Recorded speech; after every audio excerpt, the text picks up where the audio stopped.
Welcome to Vlog Thursday number 396. Always impressed that number is like, 4 weeks away, which does sound like a long time, but 4 weeks away from number 400. So that's fun. I see lots of people already in here. Hello. We got a Matt. We got let's see. Note to self, when diagnosing why a device connects at 100 megabit, check the device specs before tearing out wiring and spending money. Yes, that one for sure. Good to see so many people here. Let's see. We have a Matt Fox posted in here. Any news when the 8300 review will be posted? I'm thinking next week early is when I'll have it. I had too many other things that sidetracked me on some of the discussions about things. There's been so many things that have happened that are all like, it's a lot of personal stuff sometimes that's taken me away from video cadence. And for example, I'm going to start out now talking about, like, I was at CompTIA ChannelCon, and that sucked up an entire week of not getting anything done. So everything got pushed one more week over that I was working on. So that's a thing. I will be at GurCon September 26th and 27th. So that's the next upcoming event I'll be at. Wild West Hacking Facts, October 9th through the 11th. And IT Nation Connect, which I've now submitted 2 talks, and I might be I don't know if the second one's going to get accepted. I feel like the first one, we're going to be doing a talk about the business. Me and Jason are. I think that one's accepted. I don't know. They don't, nothing official, but we know people. We'll see if my other talks get accepted, and I'll be doing some more. So definitely some talks I'll be doing at some of these events as well. That's going to be kind of fun. Lots of things coming up. It's like a round robin. As I look at what I do, is I have so many like videos in progress right now. There's so much round robining I do to get through all of those. So it makes it kind of fun. It is interesting. Hello from Vegas. I assume if you're in Vegas, you must be doing the DEF CON. I almost did that. And I said, I don't like Vegas. And I don't like massive crowds. I love hacking events, but a lot of people ask me why I'm not there, because I got messages from people like, I thought you'd be here. And I'm like, maybe next year. I with everything else they had going on, I wanted to settle things down. So I don't know that things really want to settle down. I don't know.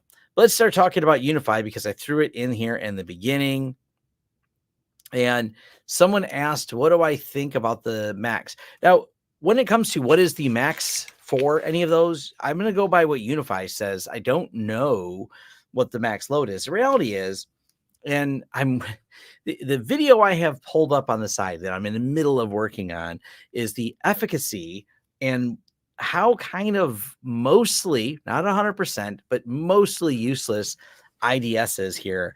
And so many people like, oh man, it only scales this much with IDS turned on, but the efficacy, the effectiveness of intrusion detection systems on firewalls, unless you're doing SSL inspection, is so low, it just doesn't really make a lot of sense to me. So I don't really think much about that especially for home users. I can't really come up with a strong use case outside of learning. That my exception is actually because you want to learn how IDS systems work. But if you're playing with a UniFi, you're not really learning how IDS systems work. So yeah, what UniFi says is actually how much it will support on a with IDS turned on, but yeah, nonetheless. But let's start talking about UniFi. So yes, I will answer the question because I haven't done a video on it, because I'm a little bit more detailed. I don't get me wrong. I appreciate all the people who have done videos on things like the EFG and their new Fortress gateway. So videos are coming out on that, and it's pretty cool. But I'm not finished testing it. So I do have this in my lab and testing it. I will say this much about UniFi. They are really stepping things up in terms of all the features of their firewall. I also will talk about this in a moment here. This is what's in the video, is as I call it, the dream cylinder. And I still haven't done a full review of this because, once again, my reviews, I try to make it a lot more in depth in terms of understanding the amount of traffic that's gone through it. Is there problems with it? What were the issues that were found?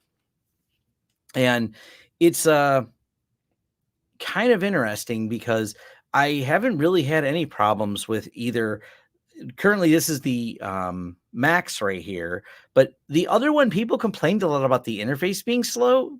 I don't spend much time in the interface once it's set up, as I still am using the other one as well. And what's the, let me duplicate this tab real quick. Duplicate, because this is going to be the UniFi Express. That was the other one. Let me switch to that model.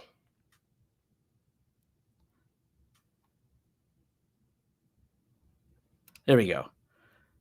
So here is the UniFi Express that I'm also using. And the UniFi Express, yes, you're not wrong. The UniFi Express, as I'm demoing right here on a working UniFi Express system, is absolutely not fast. Like, yep, it's definitely a little bit slower when you go through the interface. There's not too many clients on this. There's only a handful, but they're pulling some data through here. But that doesn't, that's a weird complaint that people had. Well, not weird. I mean, I get it. If you want to spend a lot of time in the interface and go through settings, it's a little slow. But functionally, I've been using this now since I got it. I did the review. It's been on since maybe November of last year without a problem, surviving all the updates and everything else. So it really hasn't been much of an issue on there. So yeah. Very hard to review the EFG in a home environment. Yeah, we're building a new lab at CNWR. This is a discussion we had today about expanding our lab capabilities, but just back to the just some of the challenges. Like, one of the things Cody was talking about here, and this is where it's all in beta with the EFG right now, essentially. So this isn't really released, and I'll be working with, and this is something I'll be very honest about. UniFi, Ubiquity as a company, has done a great job lately of listening to feedback from people, and that has been awesome, because I'm starting to see some real changes in their platform that are great. And one of those things I want to kind of mention, I see someone actually thinks that UniFi has bad product management. It's not reliable from a consumer. I would say UniFi is really reliable. This is what. So let's talk about what I did over at my daughter's. She needed new Wi-Fi. She was using a Dream Cylinder, because yes, I do. As much as I may not be using UniFi in our business clients, my friends or my children have UniFi systems because it's easy. It's auto updates. It works well. And I want to point out that the Dream Cylinder, which it's let's look at the store real quick. I think it's unofficially discontinued. If I had to guess, it always says sold out. I pretty much see it sold out all the time, which, correct me if I'm wrong, I feel like it's reached end of life. Like, it's not sold out because it's sold out. I think it's because it's gone. And it's been around for a number of years. Matter of fact, I think I did the video on it 5 years ago, maybe. I'm trying, correct me if I'm wrong about when that came out, but yeah, that this device, even though it's not in her network anymore, I brought it back here. It works perfectly fine. It's running great. I have been testing it away. It's still running the latest version, which is pretty impressive. It's running UniFi 406. So even though they may not, I don't think, sell the product anymore, UniFi has actually been good for longer term support on these products.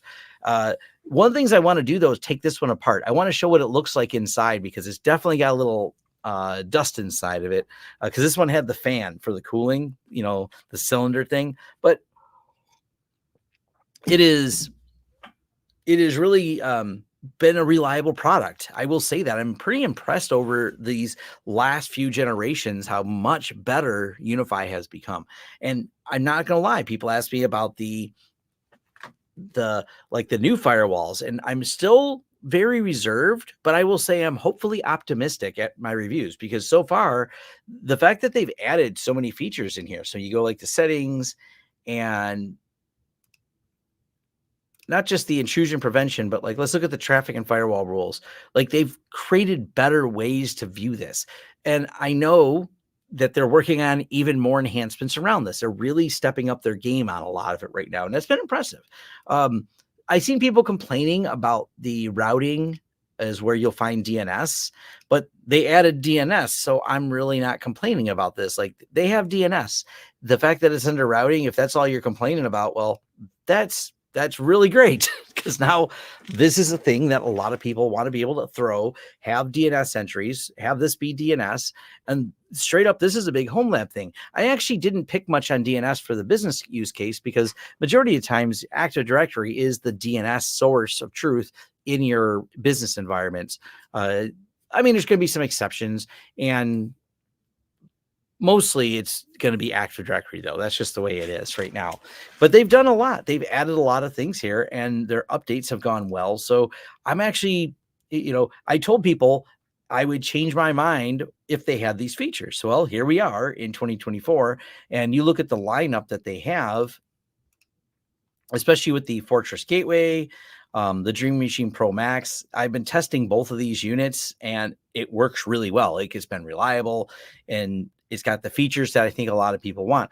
Now, the only thing that they don't do, and I will probably start doing some testing on, I still haven't seen statistics yet on how fast they can do the VPN. Now, VPN testing is really hard. It's because there is the iPerf test, which will give you some max speed, but that's not real world testing.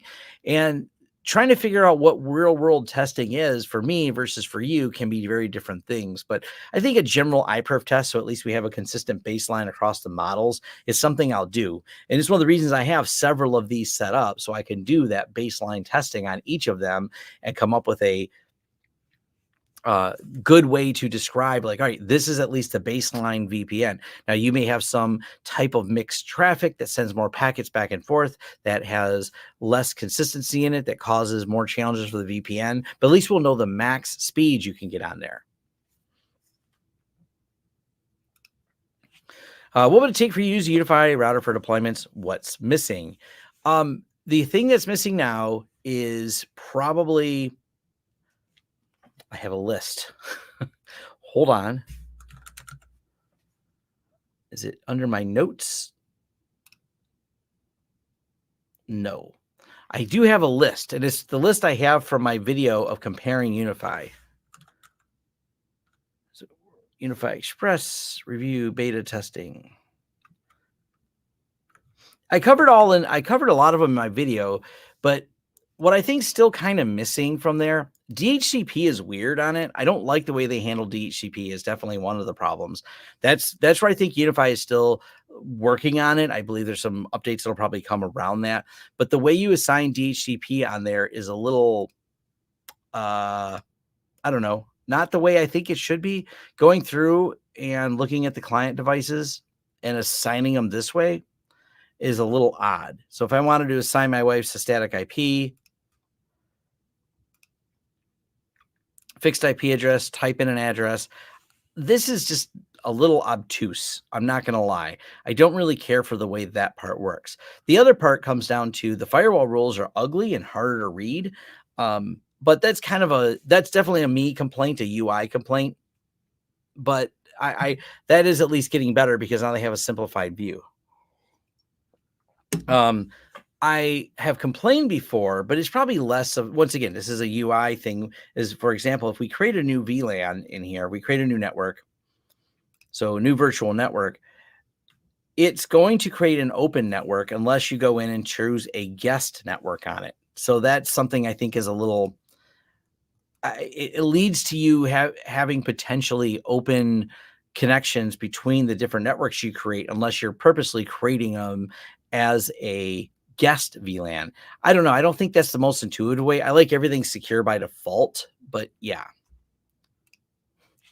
One of the big issues, if you only control one side of the VPN, you're doing speed tests, everything between endpoints has an impact. This. Yeah. And we use creators, do speed tests, it's in a vacuum. That is another one that is definitely true. The other thing about those tests is I don't know how fast the VPN is. And it makes it kind of a hard sell because if clients need VPN access, UniFi has gotten better. But for example, and there's a post in my forums about this, of people getting into problems because you can't expose certain advanced options when you're setting up things like IPsec. This is where pfSense gives me all the options to connect because things don't work in a vacuum. If it's just a standalone company, cool. But if you need those IPsec functionality, that is a issue where you got to get to certain functions that may not be exposed inside of the UI for Ubiquity that are exposed, for example, in pfSense. The policy routing is getting better, but you have a lot more advanced policy routing still in things like pfSense. So that those are issues. And I think someone mentioned already that there's not any Active Directory. There's no active directory integration right now with them. So if you're trying to use a VPN and you want to validate against your Active Directory, that's still not an option in UniFi. So those can be hangups for doing it.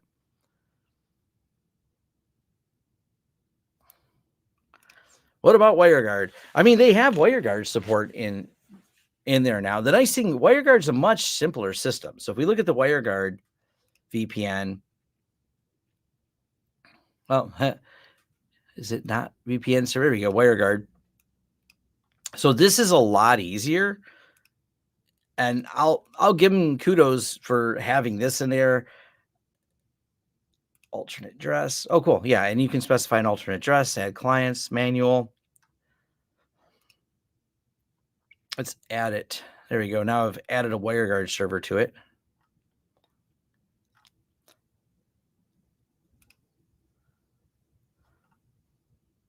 Did it save? You can tell I don't set up WireGuard very often inside of here. Okay, then we can add a client. There we go. Scan it. It's a private IP, so it won't matter. I don't, if anyone's complaining about me exposing any of that.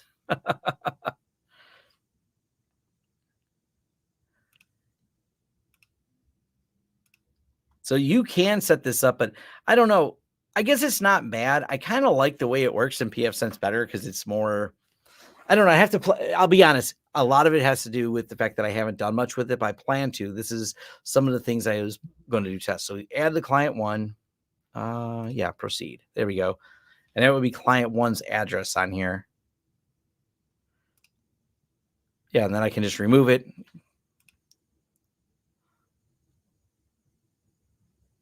Multiple WireGuard clients. All right, cool. This is it. Add another client, client two. Proceed. Yeah, okay. And just add some like that. Relatively simple.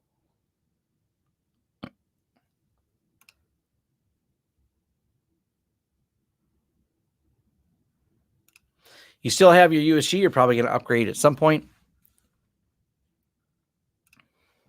Yeah, the like I said, the UI is not bad. Now, one of the things I think is still not a feature. Oh, let's delete the clients. Well, we'll apply it. Maybe I'll add them later. We were testing. I know WireGuard is interoperable. I have a pfSense talking to WireGuard to a Ubiquity system.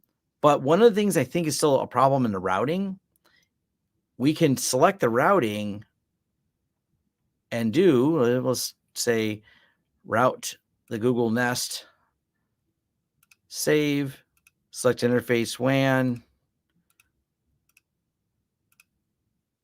But there's no way to do any policy-based routing that I know of with the WireGuard yet. As far as I know, that is, I believe they did say at some point that's on our roadmap, but that's still not an available feature just yet. So there's still some things that aren't there. I don't know. I don't feel like I feel like they're getting better because they do have more options for NAT, DNS. I don't really use OSPF too much. But hey, they do have some of those things in there. And of course, you can add some static routes in here. So that's another thing that they've added. They've come a long ways on there.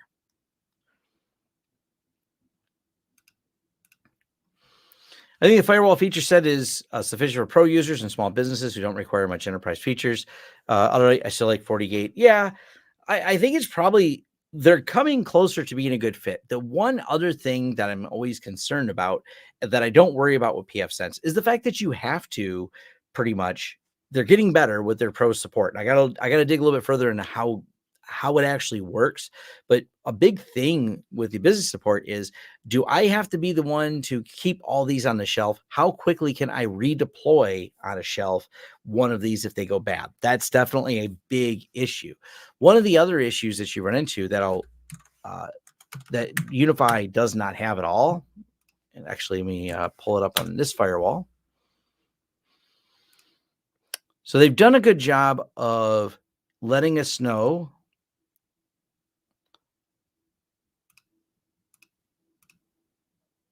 There we go. Tom Lawrence created, Tom Lawrence created. So we have logs, and I can click to review the logs that they have. That's great. What's different is if we go under and we look at the way it's done, and this is not just PFSense is my example, but they're not the only ones that do this, of course. Come on, go firewall, go. I was playing with things on a firewall. Did I break something? Definitely a chance I broke something. There we go. If we go to my PFSense and take a look at it, you have not just the changes, you have the ability to revert any of those changes back immediately. I feel a lot more confident that if any changes are made, I could quickly revert them back inside of PFSense and get exactly back to the known state. I have a log of who did it. I have a very clear view of the firewall rules. I can roll back those changes and understand those changes there.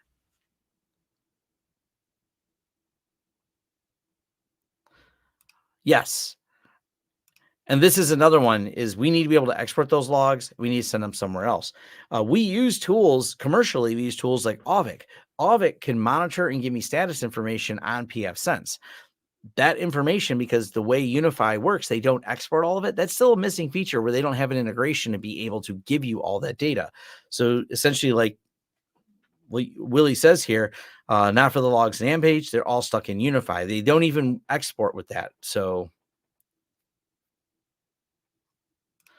and this is one of those sticking points that I wish UniFi was a little bit more forthcoming. And this would be a good way for them to be more open with the community is give us documentation on the API. Let us build our own integrations. As a matter of fact, you would open up to tooling like Auvik, because if Auvik had clear visibility on a unified dream machine, they would be able to get more insight into it via the API, and it would be a better integration.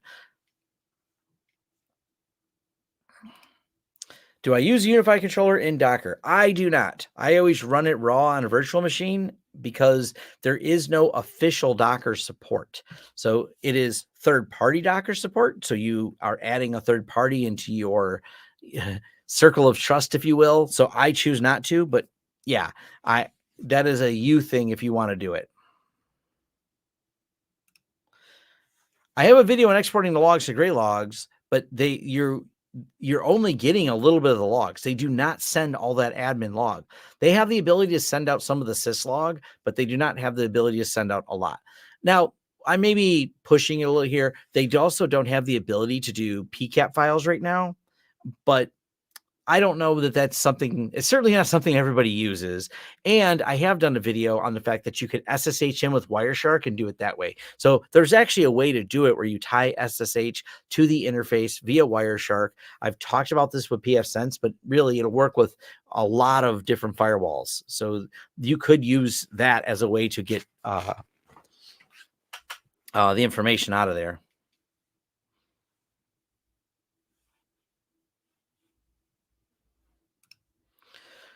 HostiFi is nice too for people that don't want to manage their own updates on there. Hey, I'm not going to lie. HostiFi definitely will get the job done for that. But my quick update on UniFi, though, is kind of like I said here. And that's why I put it in here at the beginning just to talk about it. Like, what are Tom's thoughts on it? Because I've been getting a lot of people asking, and I'm taking the time to test these, including testing the next gen AI features. These are a lot harder to test. There's a lot to test when you set these up. I have to install certificates. That's one of the downsides. So if I want to turn this on and start doing the traffic and apply it, I have to download a UniFi certificate to be able to do that. That is a challenge that adds a little bit more of the problems. And it right now, and because it's really new, you turn it on or off, you don't have the ability to say only inspect traffic on these clients. Now you can do it on a per network basis. So you can do things like create new, target the network, target the traffic types of what you want to inspect. all domains or specific domains. There is some way of doing it, but you really want to have all traffic inspection on. You don't really want as much a domain. You want it per network because you have to install and manage certificates on all these in order to get this to work. So there's some of those challenges that come with traffic inspection. This is one of the reasons we generally don't use firewall-based traffic inspection, because it's a lot more to manage because you have to manage it in all the endpoints. Hosting with HostiFi requires trust as well. This is Willie Howe is completely right on that part as well. Anytime you're using a third party, some of the advantage you have, like we host our own infrastructure at CNWR. So we have a hosted controller. We're managing that controller. We manage the updates on it. It's a virtual machine and it's dedicated and works for all the updates are on there for it. So that's a solution that we are only trusting that the updates from UniFi are good from UniFi. We don't have to also trust that the third-party hosting provider or whoever built the Docker images, they're not in our circle of trust.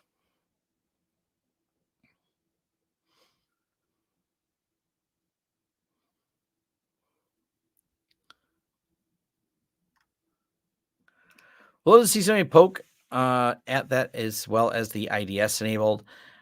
The problem is the IDS, and here, let's talk. That's actually my next video. I'm not finished with it because I had some other things I was working on, but let's talk a minute.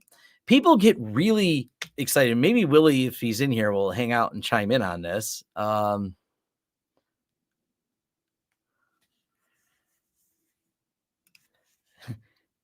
If you have an RMM, the certs aren't a problem, except the problem is things that you need cert pinning are a problem. So adding certs breaks certain applications that don't like having their traffic inspected, like some of the security tooling. So adding that can also be a security problem. There's headaches with it. Yes.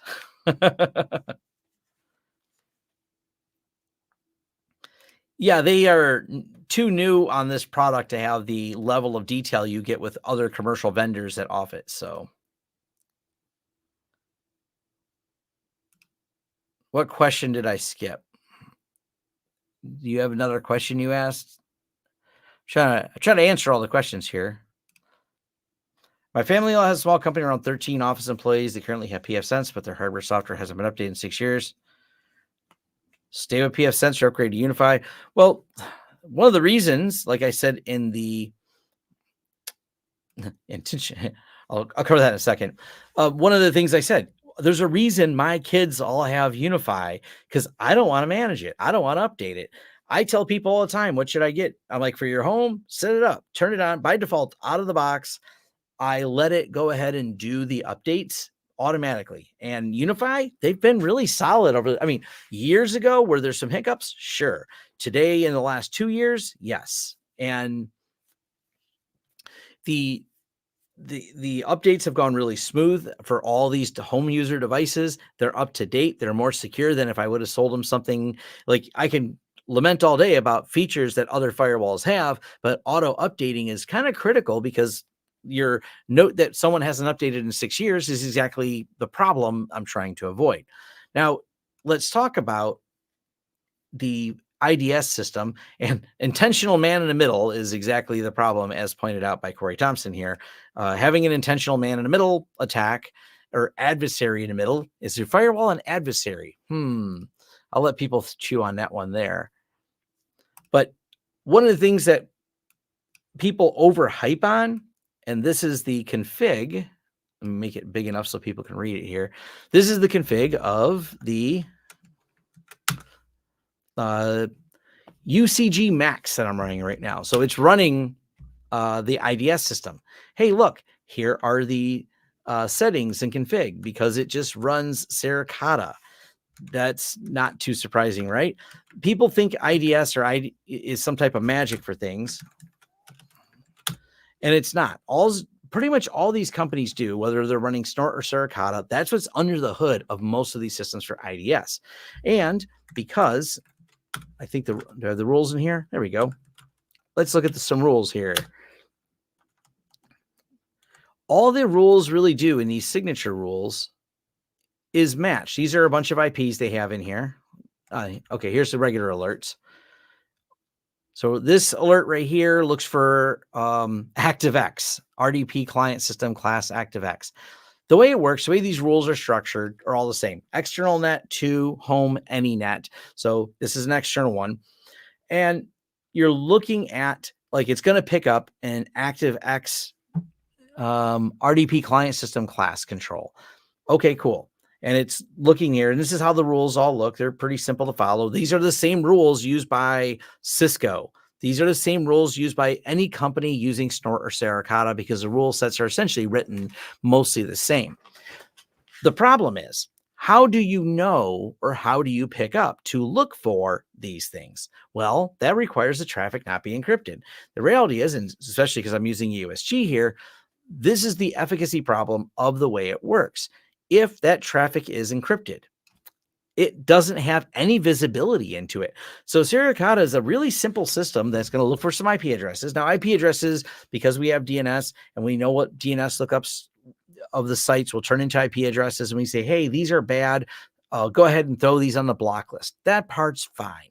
Where things get a lot worse, and this is the efficacy thing that I'm working on so I can explain more in depth how these IDS systems work, is they're mostly blind to all the things that are going on because it's all encrypted traffic. So the only way to really do it is to get your SSL decrypted on there.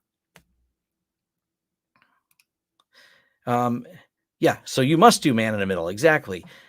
With it, you're blind of how the threats look like today. You don't have to do it if you're not going to do endpoint security.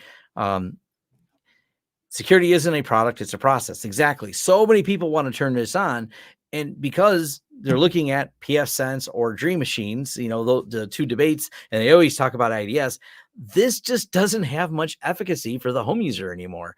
It's not like you're going to find too many things in there that trigger. It's just, it's all encrypted traffic. There's a really good write-up here. Let me find it and switch to some notes I had on this. And it was even talking about, let me show you one more thing before I switch the screen, some SSH into something else. By the way, these are the way the rules look on a pfSense. If you want to look, they're in user local Etsy Snort rules. And you can see the same thing here if you want to go through all the rules. So yeah, definitely one of those. It's, people think like there's some magic between IDS. It's actually, look through each firewall and you'll find it's pretty much the same thing on any of them that they have here. Is this thing under? All right, there we go. It was just slow. All right, now that we've kind of covered that, let me stop this and share this research, because I thought this was kind of interesting. And let's talk about modern attacks, because that's where I wanted to go with this, is moving us into modern attacks and security.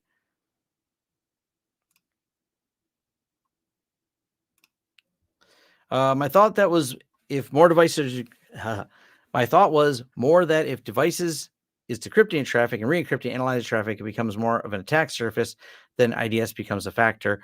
Well, yeah. Here's the thing: if you install a certificate of your firewall and your firewall gets compromised, it now has full visibility into everything you're putting in there because it's decrypting the traffic. That's a problem. Yeah, and exactly what someone said here. SSL decryption is a nightmare in a home environment. Would never recommend it, even at the enterprise. Much planning before deploying. Because if I'm not mistaken, even like Microsoft Teams, if you install a certificate, Teams breaks. There's a ton of things that have to have exceptions made in order to get it to work. And this does include some of your security tooling, because you know what security tooling doesn't like? Being man in the middle so things can be dumped into it. They're expecting an encrypted connection from the endpoint that they're on to whatever their update server is. They don't expect to be man in the middle, because that is a problem. This is where you start looking into the security. You're like, oh, this is a lot harder than I thought. And there's no magic to this IDS system. The IDS system is hugely blind to all the things that are going on. So let's go ahead and back to sharing a screen. Share.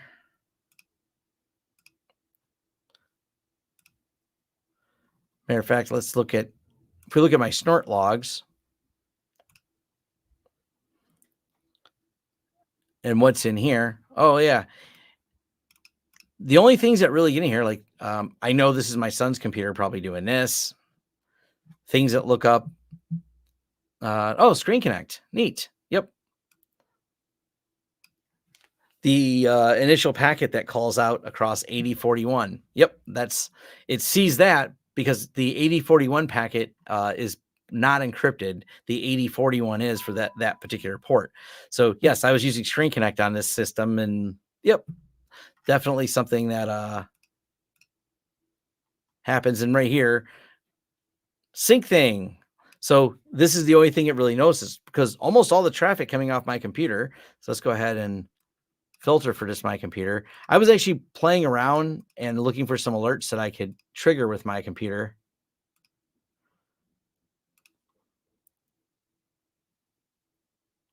It just keeps triggering sync thing. I couldn't get a lot of the other ones to trigger because it's in all the traffic I do is encrypted. So it becomes kind of a challenge to do. But I want to come back over to this about how ransomware works.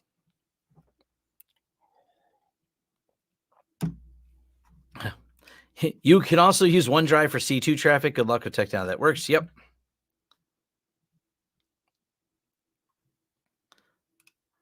Without breaking encryption, we are left with EDR, but I'm also thinking EDR solutions also bring increase to threat service. Well, I mean, everyone says that after the CrowdStrike incident. So yes, EDR definitely is a challenge for that for sure. Where did I get a message from?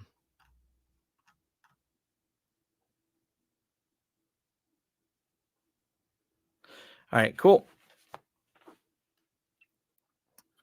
Let's look at this though. So this is a summary of 6 months of tracking adversary in the middle campaigns, because the reality is, what are they after? Your logins. Now, I like the visuals here. And let me go ahead and throw this in. Throw that in there. The adversary in the middle campaigns are kind of like they sound. They're trying to be an adversary that gets you to log into a site that looks like a different site. And obviously, they talked about what was being attacked here. Where's it at? They had a breakdown. It's tons of this right here. Trying to get into your sign in, your Google sign in, or your Microsoft sign in. Facebook is probably in the list for some home user targeting. But the part that really shocked me on this, and this is also kind of related to the IDS thing, is how do you deal with, out of country? Well, you block it. That seems simple. But when they started really look, the top 5 countries that are doing the hosting, the US was over half. So each one of these dots represents an IP that's running infrastructure that's harvesting them. So all these little dots represent that. There's quite a few of them in here. And when you start digging into, yes, they're inside the US, and yes, they're on DigitalOcean, Amazon, and Microsoft. Wow. DigitalOcean has a huge number of them. This also is why IDS is so hard. Do you block DigitalOcean? Do you know how much of the internet? I mean, not as much as AWS, but a portion of the sites you go to are certainly on DigitalOcean. And another portion, of course, are going to be on Amazon, which is one of the next biggest. Amazon and Microsoft are your next biggest slices of the pie over here. So you start looking at those like, okay, now you know how hard it is just to block these, especially if they're on a shared IP for something that's valid. So once again, your IDS systems aren't particularly good at any of this.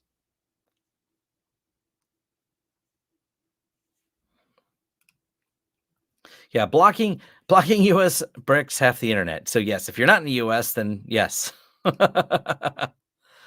That's why we should use Linode, insert sponsor. Yeah, I was shocked that Linode wasn't on the list. I don't know if Linode's better at cleaning it up, or maybe they're not big enough to get noticed. I thought it was weird that Linode didn't make the list. But it kind of comes back all the way around to what I title this is recovering from ransomware. So we've kind of established IDS is I feel like a little bit of a fool's errand. It's not something that we don't use. It's just like not where most of the attacks come from. It's great at finding old school attacks, and I'm sure there's some NIMDA virus floating around out there that would pick up on. Hopefully you're immune from the NIMDA virus and some of these other, whatever the old ones that are still pinging away on the internet looking for things to do. But for modern threats, they don't do a whole lot, and that's where most of the attacks are coming from right now with some of the modern. Matter of fact, and I seen someone mention CDNs. I'm glad you mentioned that because there was a recent article about Cloudflare and abusing the Cloudflare tunnels to obscure, once again, C2 servers. Cloudflare tunnels already have encryption keys on them and everything else, or not have certificates, so they're encrypted. And unless you're doing SSL inspection, and if you tried blocking Cloudflare, good luck. The internet would break. You will have a bad time if you try to block Cloudflare. So many things. And the crowdsource rules don't do any good. What are you going to do with them? This is what CrowdSec does. CrowdSec will do rules for incoming, but that's all these are, is crowdsource rules. They're really hard, and the rules are just giving you bad IP addresses. The problem is if that IP is on a shared piece of infrastructure, well, then blocking it doesn't do any good because you're going to break Azure. You're going to break Cloudflare. If someone has a command and control server that's embedded on a WordPress site, now that WordPress site may have a legit side and a embed where it sends command and control. Do you block it? How do you know? What if it's on a shared IP address? How do you block it? Okay, you got to block it by DNS name. All right. You can see how challenging that is. What if it doesn't serve it up? How do you know? When does it get cleaned? These are all the questions people have to ask when doing them, which is why it's just not the most effective way of doing that. And the last thing I want to talk about is some of the ransomware. How do you recover from it? This is a argument I've heard, and this is where there's a problem with how you handle things. If you're setting things up properly, and or you can just block CrowdStrike. The challenge you kind of run into in terms of how you want to handle this in the actual recovery process, when they get into your infrastructure, if they get in, when they get in, they're going to hit you with ransomware. That's the most likely scenario that's going to happen. Is you're going to get with ransomware, they're going to encrypt the files. And I've talked about this before of using things like TrueNAS, and it's still very effective. The problem is, and we had someone that we could not actually roll back because of the way they set things up. I have preached and continue to preach that your TrueNAS, or whatever your NAS or control plane is that has snapshots. That can be Synology. Synology supports snapshots. Synology is a great place to have a data repository. But in doing that, you need to consider all access to it. So let's say we have a ransomware event that encrypts the Synology. How do you log into that Synology?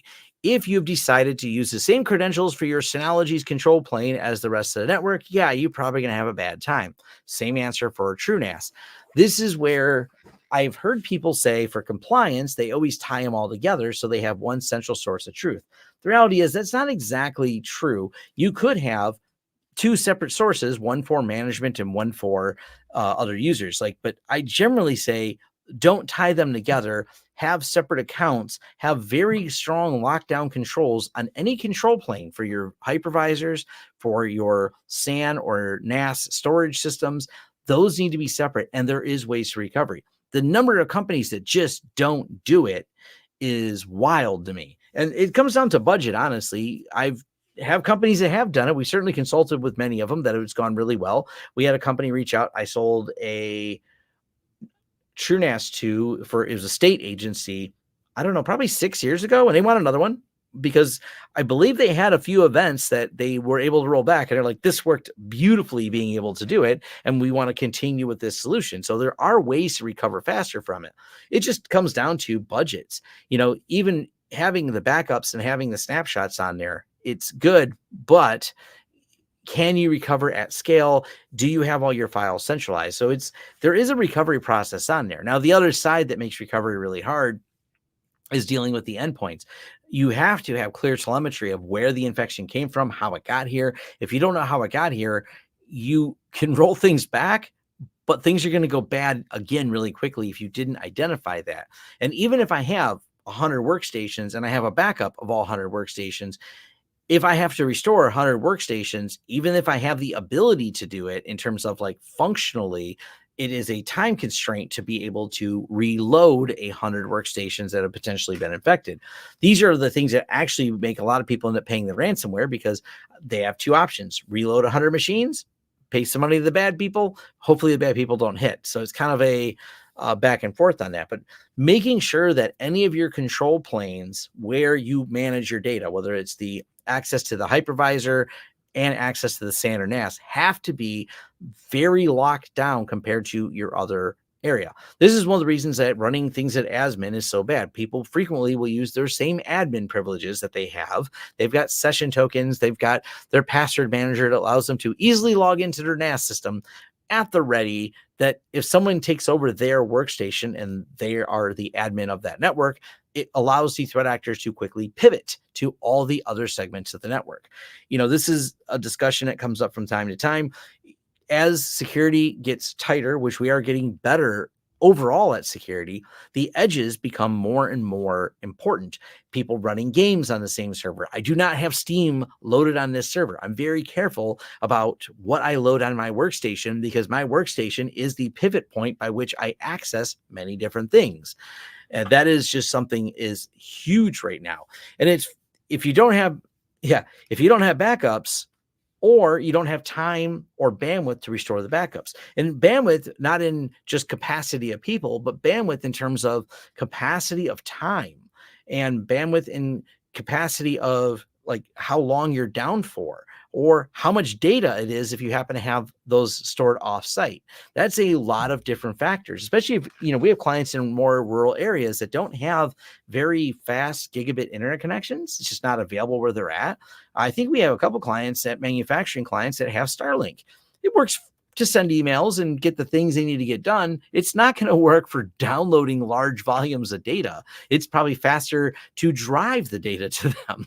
And that's a factor that all has to be taken into consideration of whether or not these companies pay the ransomware. So it's not impossible to recover. It's just a lot of challenges that aren't thought about until they get hit, and then they're in full mode. This is why tabletops are so expensive, or so required.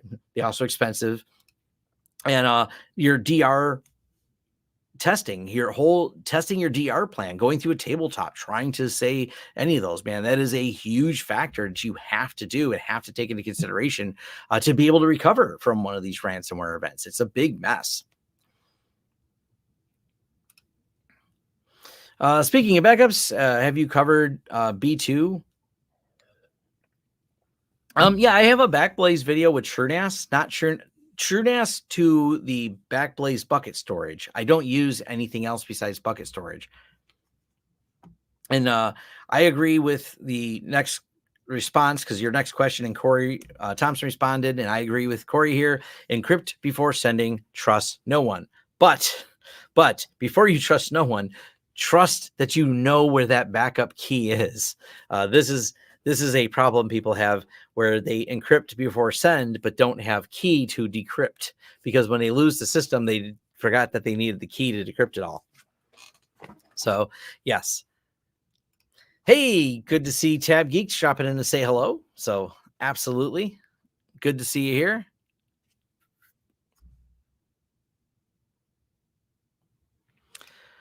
I wish Bitwarden reprompt actually kept those logs encrypted until the prompt was completed. Turns out it's just a UI thing. That's a splitting hairs thing, because if someone has the level of access to your system, once things have been, even if they're reprompted, once you've decrypted in memory, you have a problem. If something can read memory on your computer, if someone has the level of access to read all the things that are in your memory, you have bigger problems than worrying about Bitwarden, because they now, if that level of access is the same privilege access, for example, I'm logged into StreamYard and doing a stream. If someone were able to read memory, they wouldn't go, oh, I want to go through the trouble of logging into Tom's StreamYard. No, they could simply extract the keys that are the session tokens and implant those on their system immediately. There's plenty of tooling to do that. So most of the problems are not with, it's nice. And I believe Bitwarden, I think it was Bitwarden or KeyPass too. They talked about wiping memory areas after they decrypt and stuff like that, which is nice. They're edge cases, they're security researchers poking at it. And I'm not going to say that shouldn't be done, but it's not the absolute, holy grail of the problem. Once someone has system level access to your machine, you're going to have a bad time. Actually, it doesn't have to be system level access. It has to be the same level of access you have, because you have the ability to view it, and whoever else has your level of privileges are also going to have the ability to view things. And I've seen people like, well, maybe the session token should be more locked down. I'm like, how? You need to be able to access them. Now, Google is working on, and I don't know which version of Chrome this comes out on. Google is working on keeping the session tokens where they're tied to the app. And I think that's a good step forward. So the session tokens can't be extracted and replayed essentially and just dropped in another browser. They are tied to that instance. I trust Google's engineers to be able to figure out a good, effective way to do that. So it'll be interesting to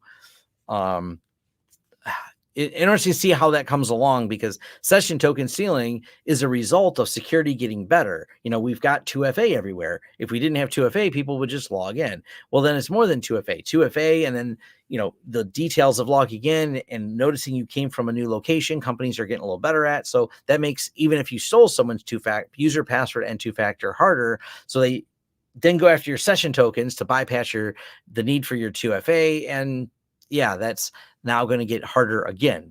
Security is a progress over time to make this better. What's the answer? 2 pass managers, only one for your backups? No, it's simpler than that. Let's propose some ideas. These are not difficult ideas either. There's some simplicity here that you can follow. Let's say you have some critical things and you have the password to those critical things stored in your password manager. Perhaps instead of the entire password, maybe there were an extra 5 characters that you always add to those passwords when you type them in. So you have Bitwarden fill in the password, and then you have those other characters that you manually type each time. If someone were to compromise your password manager, they would go, aha, I'm going to log into the server. And then they would find themselves unable to log into the server because there's 5 more characters, even if they're the same characters across all of them. And those characters are simply 5 characters you keep in your head. So you're not likely to have them. Or maybe you write them down somewhere, that these 5 characters, because you taped 5 characters to your monitor. I'm not saying to do that, but I'm saying for people who are forgetful, that these are the 5, and you could put that on there and someone could do it. Or maybe even a phrase that you add after it. This is one of those things you come up. There are methodologies, so you don't need to keep 100%. I mean, granted, yay, clicking the fill in button and hitting login, easy. Clicking the fill in button, typing a couple extra characters, not too hard. But also, if someone were to compromise your password manager, it really thwarts them, because they are not expecting, and nor would they know any number of characters. They would go, weird, they must have changed their password because I have their password manager and I am unable to log in with these credentials. So that's a little tip I'll throw out there. Feel free to call me out in the comments on it. But yeah, I mean, once again, though, if someone has a keylogger, actually, this is an interesting challenge. The keylogger, if someone were actually keylogging my machine and I filled it in with a password manager, so you password manage in and I type the 5 characters, there's only 5 characters they see on there. So it becomes kind of a confusion from a keylogger going, well, they filled in with the password manager, but there's only 5 characters, or are those 5 characters the password? By the way, when someone's keylogging you, though, it's kind of game over. That's that. If someone's able to be on my machine at that level or keylog at that level, it's kind of game over no matter what you do. The machine's compromised at that point.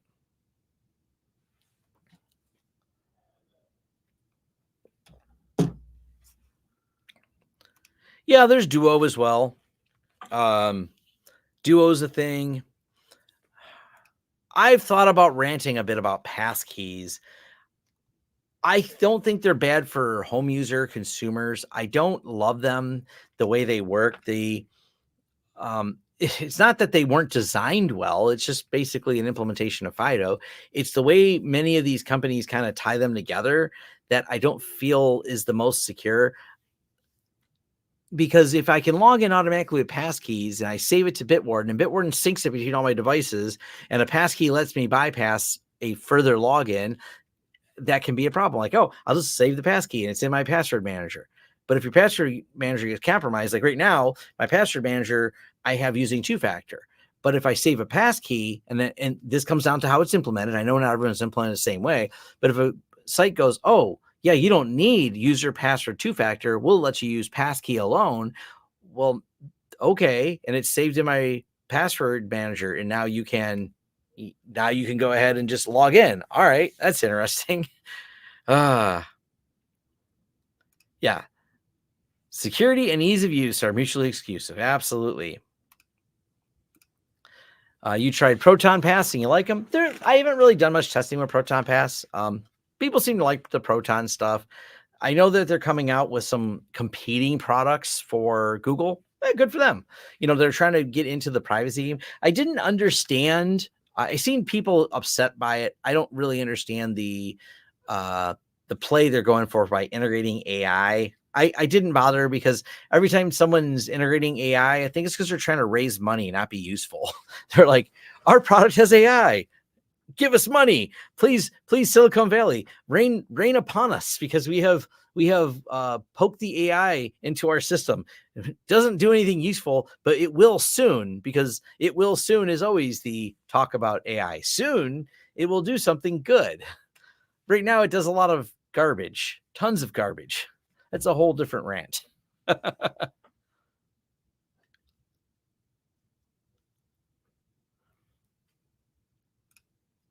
Hey, Tom, how can you remote your logs from pfSense to WireGuard Graylog, because logs show in WireGuard folder? pfSense doesn't show in Graylog. I don't know if there is any way to get the logs in there. I don't think it's. Let me look. So I'm still SSH in my pfSense.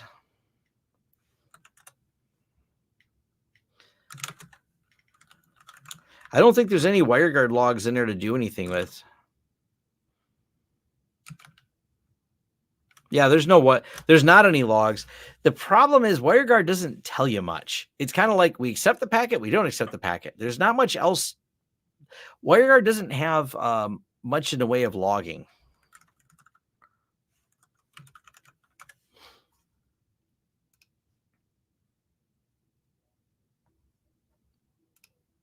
Here's a Reddit post about that topic. Yeah.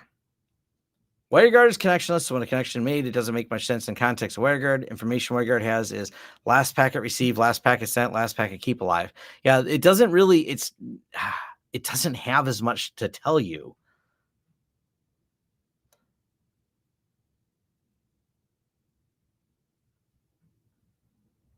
So you can get a little bit of information, but there's not a lot in terms of logs for WireGuard. So that it doesn't have a lot of logs to give you. So there's not much I can do to help with that.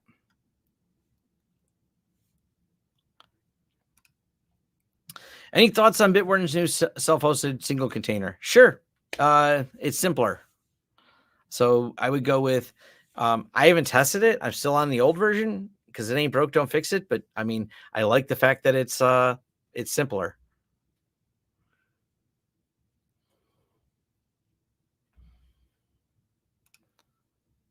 Yeah, I don't know. I've never tried to send the log information. By the way, from a customer standpoint, we would only use WireGuard for site to site. We never use it for users. It's too hard to manage. OpenVPN's way better as a user VPN. That's always the dumb arguments people had but Tom, you need to be using WireGuard because the code base is smaller. And I'm like, well, the code base is smaller because it doesn't have the same functionality. Granted, it's a newer versioned protocol versus OpenVPN has multiple options for which type of encryption you want to use. WireGuard is essentially a version system where this is the way it works with version 1. This is the way it'll work with version 2 if there's a new version. So it's very different functionally. And yeah, I don't know. I don't use it for users, so it's not a problem I ever spent any time trying to solve. Maybe post in the pfSense forums. Hopefully the AI slows down. It will.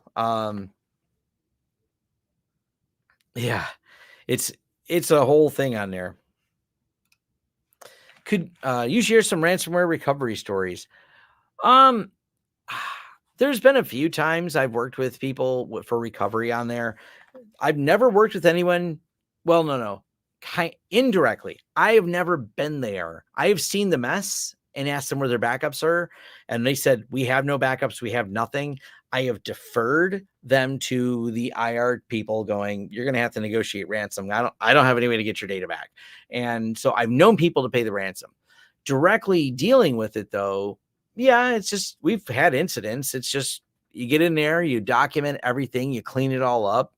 We've seen, amongst our clients, and I've talked about some of the incidents we've had. Um, Knock on wood, none of them got actually full blown. It was more incident was stopped at the endpoint before they could pivot. So infection happened, someone clicked the link, someone installed some piece of software that had a back door, or whatever that may have happened. Then we stopped it there, end of story. It never got to that next step. In terms of people I've dealt with who's had to recover, it's just a pain. One of them, they did a smart thing, a recovery that was about 3 years ago. My friend's IT company was helping them with the recovery. I just came in to help and see what I could do in terms of, helping them out at their time of need. But it turned out they had good insurance, which is great. They also had a lot of old systems, and they kind of use as an opportunity because they're like, it's not worth fixing any of this old stuff here. We wanted to upgrade. We actually should replace things while we're here. So it came like this, the data they had backups of, so they could recover the data, and the workstations, because some stuff was wiped and they weren't exactly sure which workstation it came in on. They're like, we just replace them. So they replaced and bought new workstations and started resetting up things new, essentially. So most of the recoveries have gone pretty well from my well-prepared friends that have had it. The ill-prepared people, people we don't manage, but call us when they're in their time of need because an event has happened. The reason we always suggest, this should all be managed, like all the network and technology that you're using should be under some type of managed plan to make sure someone's doing it. And unfortunately, very frequently it's not. And there's just no way to recover from any of that.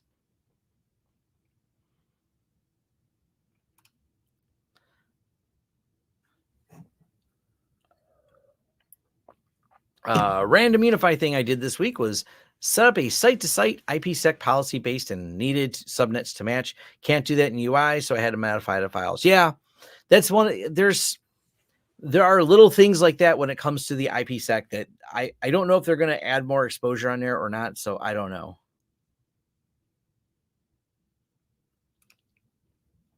WireGuard is easy to click the switch without having to enter a password. One-time password, so that's why family will not enter password OTP like me. I mean, yeah, I it's really not as much WireGuard that we look the logging for. It's what those IP addresses do once they're connected. Like if your goal from a security standpoint is to understand each connection and what thing is happening with that connection, then yeah, you may want to take that WireGuard and log what those IPs do implicitly and give them names, because it's not about the WireGuard connection. No one's going to be able to get the certificate, but you want to know. Matter of fact, you wouldn't know really if I had. You have a user, you gave a WireGuard certificate, and someone extracts that certificate and uses it on their system. It's going to look just like the person that they extracted the certificate from. The curiosity would be, what did that person, I'm watching the IP WireGuard has assigned to them, they're doing something that doesn't match their usual behavior. They're trying to log into everything all of a sudden. Those are things to watch for. It's not I don't know what you were looking for on WireGuard. Mostly what you want to know is what is the thing that's happening on there. Also, you could log as well the IPs that touch that port. You can turn logging on in pfSense to do that. So that's a thing as well.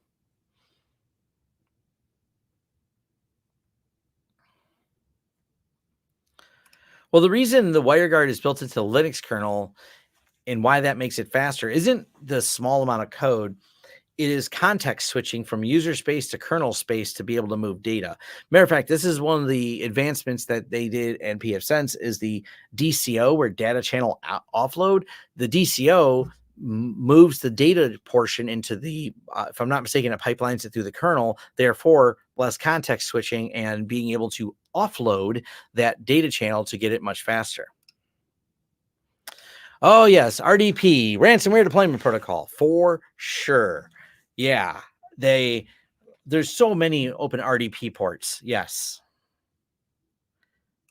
And I'll disagree. I think WireGuard should be in a kernel. That's where there's a problem moving things between kernel and user space. And I think WireGuard does belong in kernel space. There's a reason it's there, and it is a solid way to do it.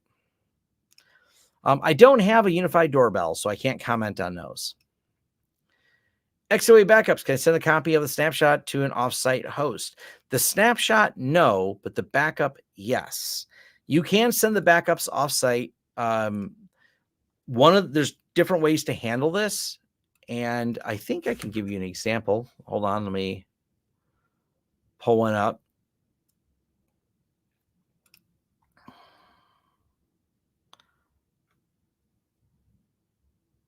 No, I can't pull that one up. Can I pull up the other one? I think I have this one set up. Let me look. Remotes. Yeah, this one works. Share this tab instead. Yeah, you can use S3 for offsite. This one's on site, but this works the same if it was offsite. You can set up MinIO and use it as a S3 endpoint, but that works fine for sending them offsite. So you could have a tunnel set up and you could send your backups offsite like that. Matter of fact, one of the things you can do is you can do a VM mirror backup. So you can have your local backups and then your remote S3 backup and send them there. So this is TrueNAS S3. This will actually build a incremental or full backup mirror, and it can set a schedule for it. So the backups run locally, and then another backup job based on this schedule will send it over S3 to get it off site. When I started my MSP 3.5 years ago, I had a company reach out, got hit with ransomware, 15 locations, 90 machines, replaced all the machines, maxed out all my CCs a couple times, and became a good client. Yeah.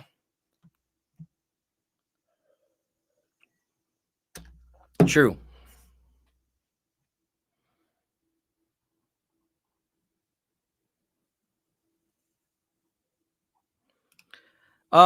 They changed the installer to be a universal installer with pfSense. So you buy it, but it's free. They just run it through the store process, so they have the registration.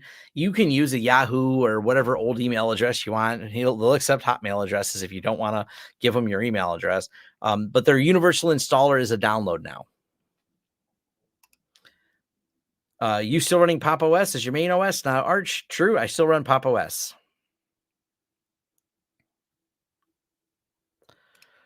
Yes, and you do need the WAN side connected to the internet. It does not have to be, even though it says WAN, it only needs to be connected to an internet connection. It can be a private IP address. It'll work perfectly fine.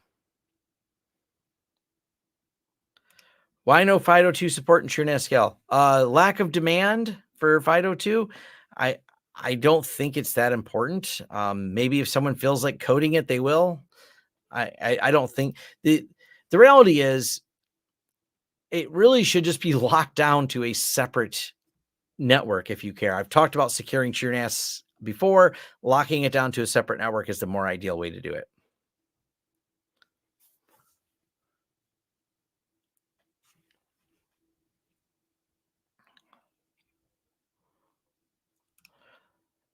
I'm just about to install TrueNAS on an Intel server. After reading it, looks like a lot I should install as a VM. I've been hoping to get to learn XPG and putting in mirrored. Yeah, I always install in bare metal.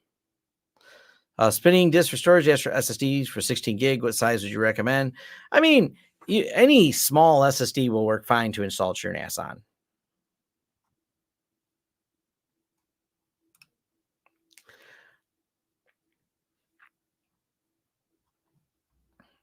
Hey, we got the bearded IT dad here. Good to see.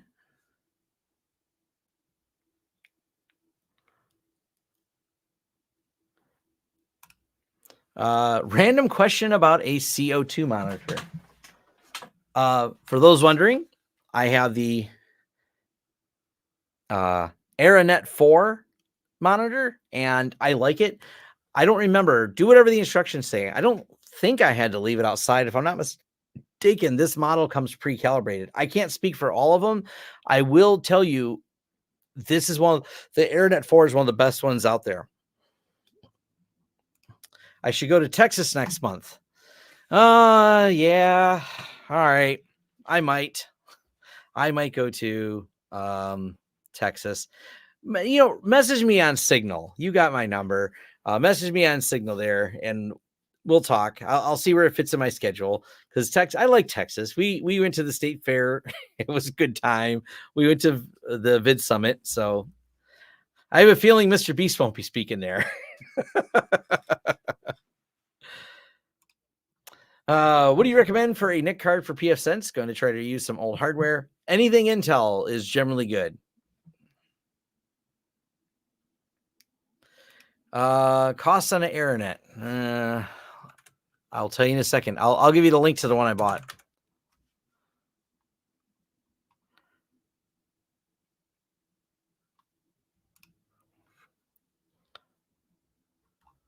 So I bought it pretty recently.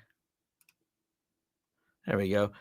It's on sale right now. I know it used to be a lot more expensive. It's on sale for like $160. I feel like it used to be closer to $200 for the Aranet one.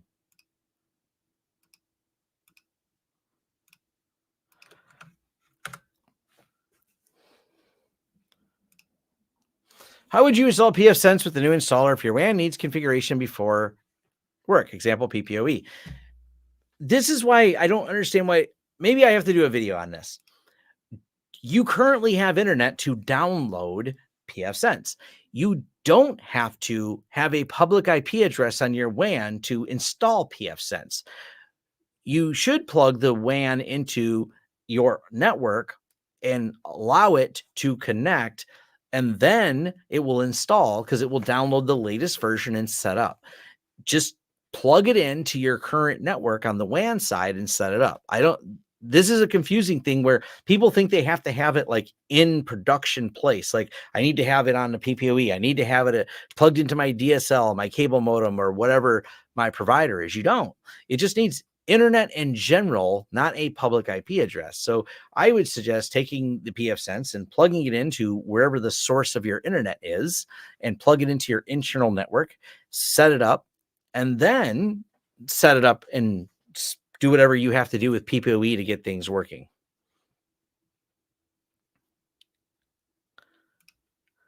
Smart Home Solver just reviewed a bunch of his air quality devices. The one you have, I believe, is reviewed pretty good. Yes, there was some research done, and apparently a lot of them are not at all well calibrated. This seems to be the best one when it comes to calibration. Is this the Aranet series one? So, yeah, they're big. I want to move from a MikroTik router to PFSense and just removing complex configuration, multiple VLANs, DHCP, and WireGuard. I mean, document your network, rebuild it in PFSense. There's no secret to doing it. It's that I know of, and I could be wrong. Google search this.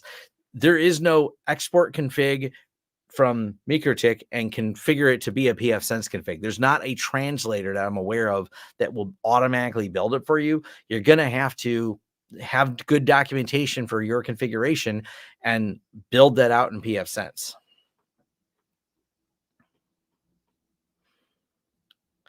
Yeah, I'm talking a lot, so the CO2 keeps going up.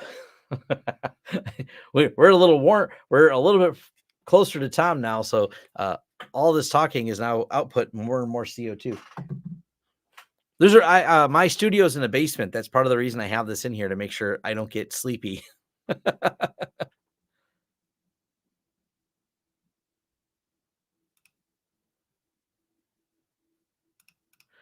You have a Corsair Flash Survivor USB stick. What do you store on that encrypted offline stick?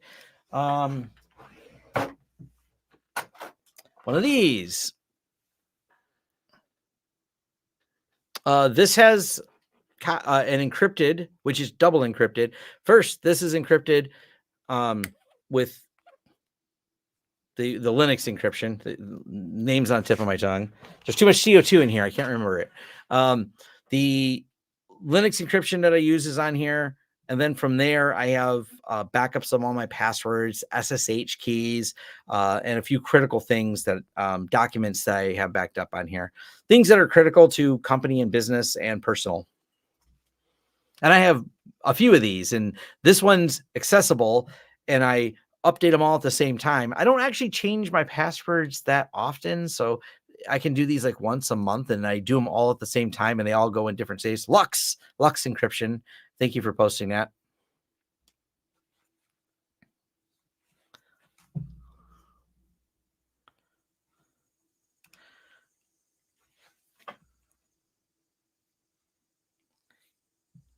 But I don't understand. I mean, if they have internet, if you're reloading a PF sense, then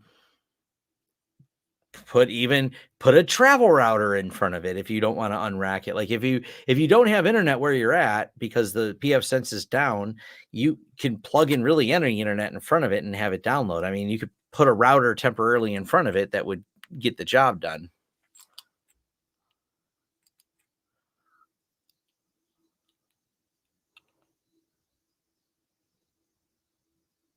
Let's see. Do you export your Bitward and password here? Yes. My I back up my OTP differently. That way they're not in the same place at the same time. It's probably not a big deal if they are, because this is encrypted. My OTP is encrypted and my Bitward is encrypted, and they all have different passwords. So I have a mess on here. It'd be really, it's a lot to do that. Oh, that's a good one. Yes, new merch. There is a I'll mention this because I'm going to wind it down here.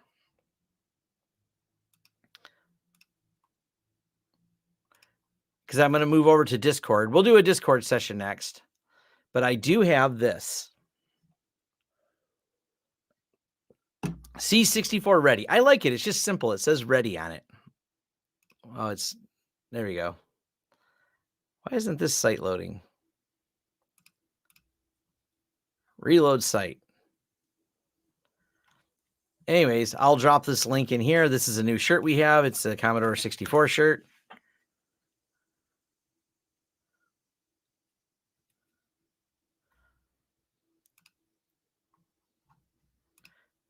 Yeah, I don't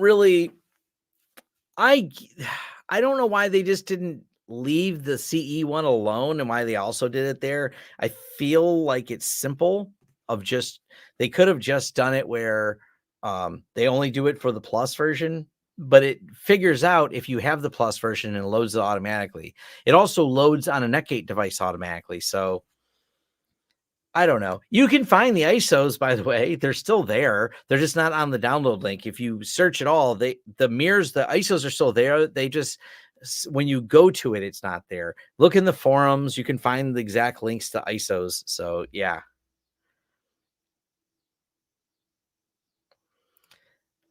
Yeah. Tom has 96,000 photos, maybe more. So my 96,000 photos are not stored on a USB stick. This is correct.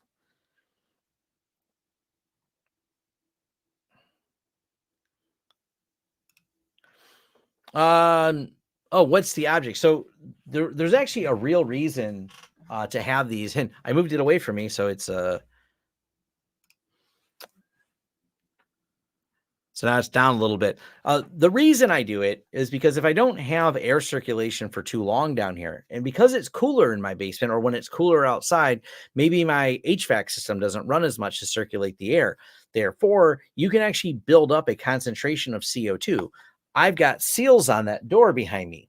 That door, I mean, it's not sealed like perfectly, but if there's not enough airflow because of all the sound deadening I put in here, there's not a lot of air exchange, you end up with a concentration of CO2, which can generally cause you to be a little sleepy. And, it's not life-threatening likely, but it is a issue indoors when you don't get enough fresh air.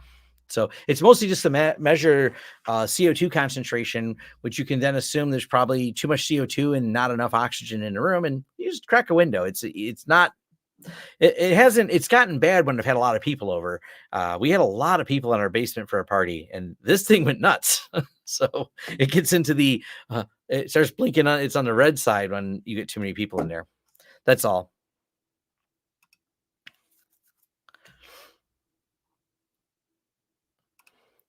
I need to back up around 250p SD-WAN TrueNAS 10 gig station. I don't wish to use Veeam. Is there an alternative? Thin client central backup management. I don't really. There's a lot of different backup softwares out there. If you don't like Veeam, there's MSP 360. That's another one. There's not any that I know of. There's a lot that exist. I don't know anything good. Like, I would not bet my backups, because I'm not, on any of the open source and free ones. Throwing it out there.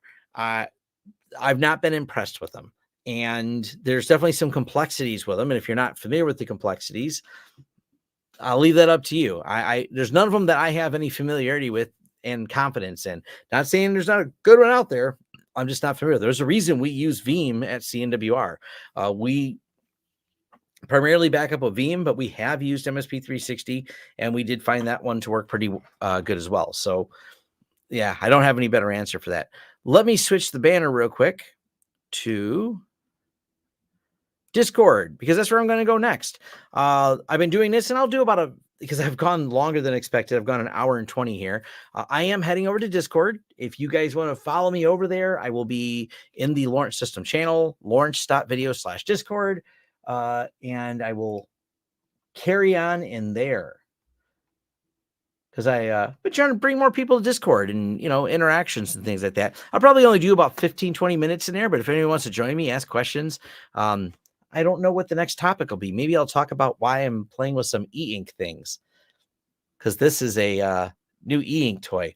If you want to learn about this, I will talk about this in the Discord. So yes, and yep, just like Matt said, I'll be in the Vlog Thursday stage, and we'll talk about e-ink, and maybe we'll goof around with this some.